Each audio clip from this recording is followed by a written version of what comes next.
Hello class. I hope आप सभी healthy हैं और रेडी हैं हमारे नेक्स्ट टॉपिक के लिए, प्रॉपर्टीज़ ऑफ इथेनोइक एसिड। लेकिन इस टॉपिक को शुरू करने से पहले मैं आपसे पूछना चाहूँगा कि जो लास्ट वीडियो थी उसमें ऐसी कौन सी कमियाँ रह गई थी जो आपने वीडियो को डिसलाइक किया है।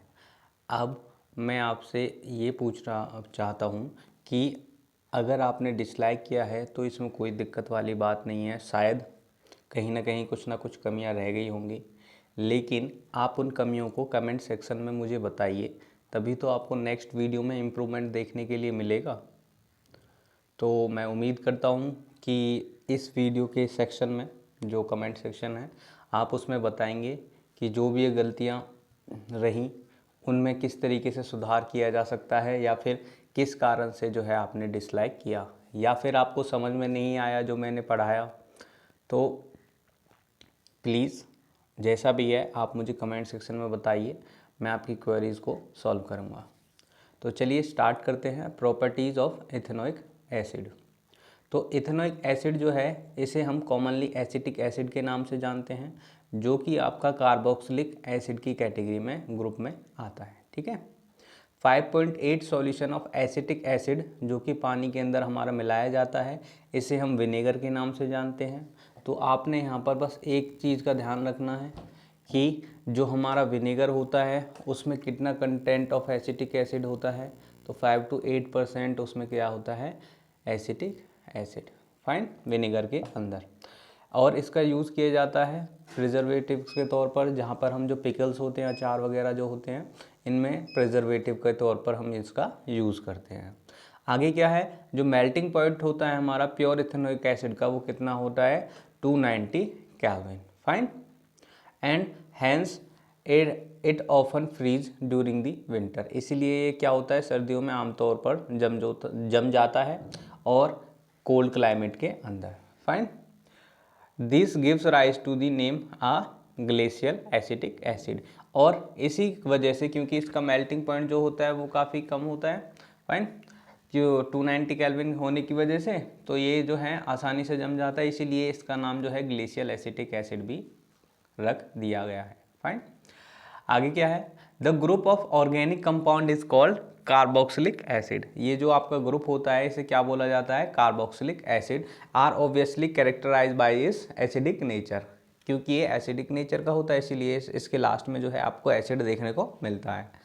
हाउएवर अनलाइक मिनरल्स एसिड, जैसे कि आपके जो मिनरल एसिड होते हैं, HCl हो गया, विच इज़ कम्प्लीटली आयोनाइज, जो कि कम्प्लीटली पूरी तरीके से आयोनाइज हो जाता है। जो कार्बोक्सिलिक एसिड है ये कैसा है, हमारा वीक एसिड है, फाइन, कैसा है, वीक एसिड है, okay.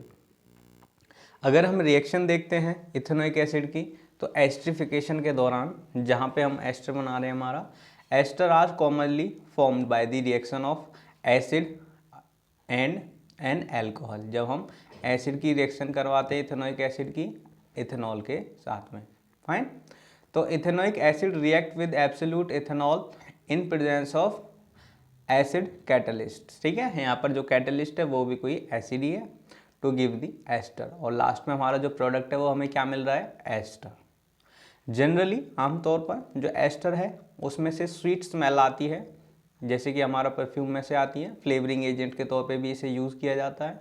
On treating with the sodium hydroxide, जब हम इसे सोडियम हाइड्रोक्साइड के साथ में जो है ट्रीट करवाते हैं, जो कि कैसा होता है, नेचर में अल्कली होता है, the ester is convert back to alcohol. तो वापस से जो है आपका क्या होगा, जो आपका एस्टर है वो एल्कोहल के अंदर कन्वर्ट हो जाएगा, and sodium salt of carboxylic acid, और हमारा जो कार्बोक्सिलिक एसिड बन जाएगा सोडियम सॉल्ट वाला। और इसे जो है बोला जाता है saponification reaction, because it is use for the preparation of soap. इसे सैपोनिफिकेशन किस वजह से बोला जाता है, क्योंकि इसमें से जो प्रोडक्ट हमारा बनकर आता है उसका यूज़ किया जाता है, आपका सोप जो साबुन होता है उसका रॉ मटेरियल इसी से तैयार होता है। ठीक है। सोप आर सोडियम और पोटेशियम सॉल्ट, जो आपके सोप होते हैं या तो वो सोडियम सॉल्ट होते हैं या फिर potassium salt of a long carboxylic chain, आपकी एक लंबी कार्बोक्सिलिक चेन से बने हुए हैं।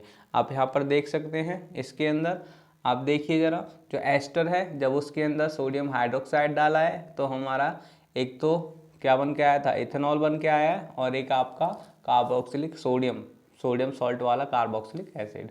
ठीक है, चलिए आगे क्या है, रिएक्शन विद बेस। जब हम इसकी बेस के साथ में रिएक्शन करवा रहे हैं तो आप देख सकते हैं NaOH प्लस में आपका जो है CH3COOH, जो आपका क्या हो गया, इथेनोइक एसिड हो गया। ये हमारा क्या दे रहा है, हमारा सोडियम कार्बोक्सी, जो आपका सोडियम कार्बोक्सिक एसिड है प्लस में वाटर।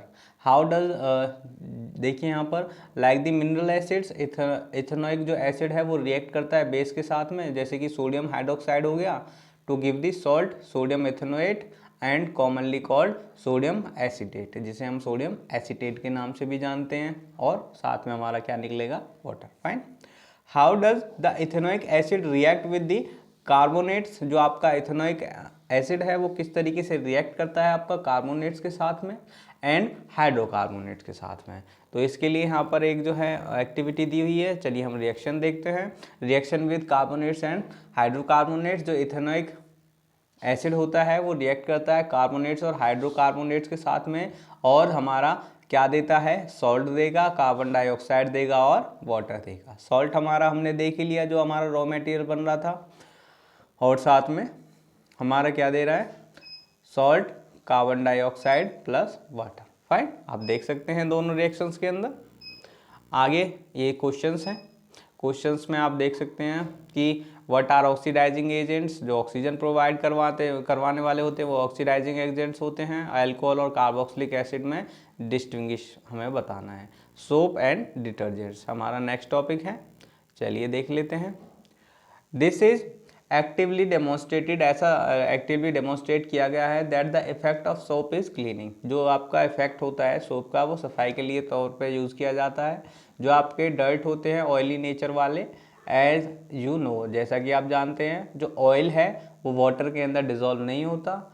जो मॉलिक्यूल होते हैं सोप के वो सोडियम और पोटेशियम सॉल्ट के लंबी चेन के तौर पर होते हैं, हम अभी ऊपर पढ़ के आए हैं।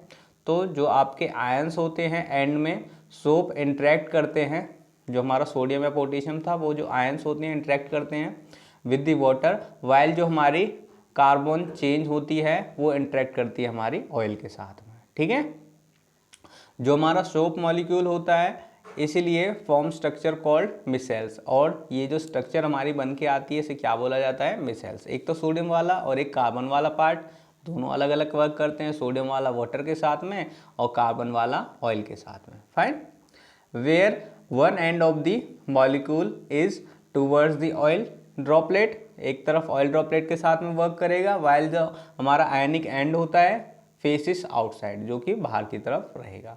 दिस फॉर्म एन एमल्सन, जिसकी वजह से एक एमल्सन हमारा बन जाता है, झाग जैसा हम फ्लॉथ देखते हैं इस तरीके से बन जाता है वाटर के अंदर।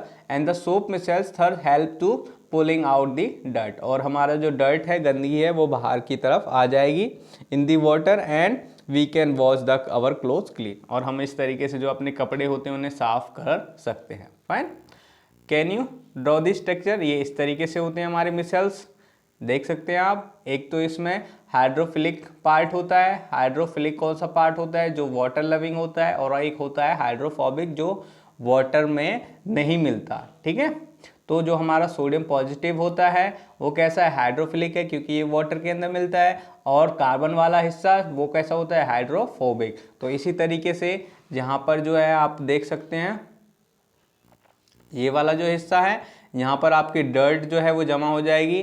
अगर मैं यहाँ पे आपको बताने की कोशिश करूँ तो जो आपका हाइड्रोफिलिक पार्ट है, ज़रा यहाँ पे देखिए, ये इस जगह पर देखिए, तो यहाँ पर देखिए ज़रा, जो हमारा देखिए एक तो हाइड्रोफिलिक पार्ट जो है वो वाटर के साथ में मिल गया, दूसरी तरफ क्या है, हाइड्रोफोबिक, वो ऑयल को उखाड़ कर ला रहा है और इस तरीके से जो है सेंटर में एंगल्फ कर लेता है। यहाँ पर देखिए सेंटर में इकट्ठा कर दिया सारा का सारे जितनी भी गंदगी है, और इस तरीके से जो है आपकी मिसेल वर्क करती है। फाइन, ओके, लास्ट में देखते हैं, have you ever observe while the bathing, जब आप नहाते हैं, the soap is form with the difficulty, यानी कि जो आपका सोप होता है वो काफ़ी मुश्किल से जो है डिफ़िकल्टी महसूस करता है। एंड इनसॉल्युबल सब्सटेंस, जिसे हम स्कम बोलते हैं, remains after the wash with the water, यानी कि हमारे बालों में कुछ ना कुछ जो चिकनाई वगैरह होती है, अगर आपने साबुन से बाल धोए होते हैं तो कहीं ना कहीं जो है अच्छी तरीके से वॉश नहीं होते हैं।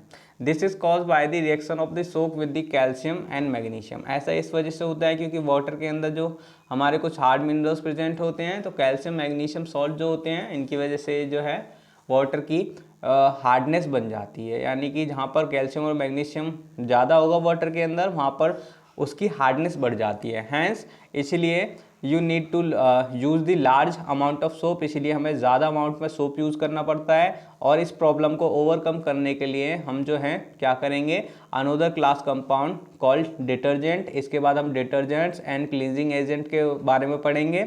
डिटर्जेंट्स जो होते हैं हमारे generally sodium salt of sulphuric acid, ठीक है। अभी हम सोडियम पोटेशियम पढ़ के आए हैं, लेकिन यहाँ पर कौन से हैं, sulphuric acid, sulphonic acid and ammonium salts with the chlorides and bromide ions. Fine. Both have the long chain and the chain ends of these compound do not form insoluble precipitates। ये जो है insoluble precipitates नहीं बनाते हैं with the calcium and magnesium। Calcium और magnesium के साथ में प्रेसिपिटेट नहीं बनाते हैं, जिसकी वजह से इनके ऊपर वाटर की हार्डनेस का असर नहीं होता। And thus remain effective in hardness water, जैसे कि ये हार्डनेस ऑफ वाटर के अंदर भी अच्छे तरीके से काम करते हैं। डिटर्जेंट्स जो हैं इन्हीं से ज़्यादातर आपके बनाए जाते हैं, जैसे कि आपका shampoo and products for the cleaning clothes. तो इस तरीके से ये इनका यूज़ किया जाता है। तो आप इन क्वेश्चंस के जवाब दे सकते हैं and your chapter is over now. Fine. तो इसके बाद में हम नेक्स्ट चैप्टर स्टार्ट करेंगे। मेरी कोशिश ये रहेगी कि मैं आपका चैप्टर फर्स्ट एंड सेकंड भी आपको बीच में ही कहीं ना कहीं प्रोवाइड करवा दूं, ताकि आपका जो चैप्टर फर्स्ट और सेकंड है उसका भी रिवीजन अच्छे से चलता रहे। ठीक है क्लास, मिलते हैं नेक्स्ट वीडियो में। Have a good day, healthy रहिए।